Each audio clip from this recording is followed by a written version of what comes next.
Hello pretty people. So today I have a little get ready with me from my birthday this past weekend, which was the last Friday. So let's get started. So the first palette I'm taking is the Forever Flawless palette by Revolution in the shade Asteroid and putting that in my crease. Then I'm also taking the Anastasia Soft Glam palette in the two shades Orange Soda and Burnt Orange and also putting that in my crease just to give more definition. Then I'm taking the same palette in the shade Mulberry and putting this ever so lightly in the outer corner of my eye. And I'm still working in the crease, so nothing is going on my lid yet. Then I'm going to be taking a Revolution palette, the Ultra Eye Contour palette.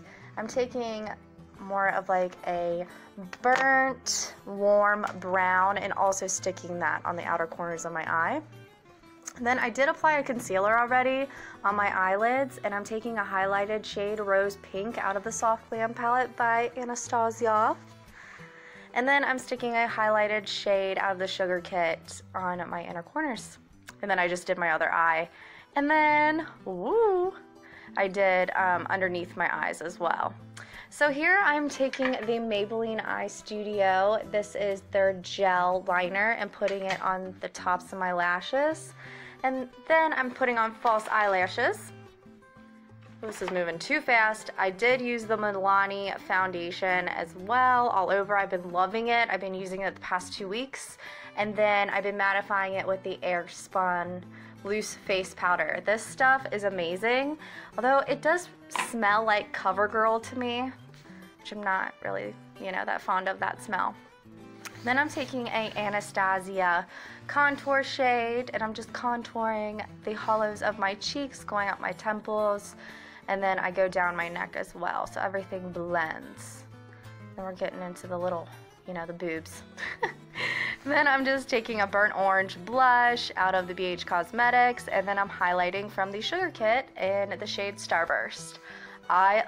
This is one of my favorite highlighting palettes. If you don't already have the Sugar Kit, you need to go get it. Now for lip liner, I am using an Urban Decay 24/7 Glide On pencil. Let's see, it's in the shade Deep, and pairing it with a Milani lipstick. And I don't know from the top of my head what it's called, but it's one of their matte lipsticks, and I'll link it down below. And then I am just taking a NYX buttergloss. I think this is Creme brulee, but as always, I will link everything that I use down below. Then my dress, look how sparkly. This is from a shop that is on Instagram. I'll link them down below. It was so cheap, and I love it. It's so beautiful. So don't forget to subscribe to my channel. Love you so much. Have a good one, guys. Bye.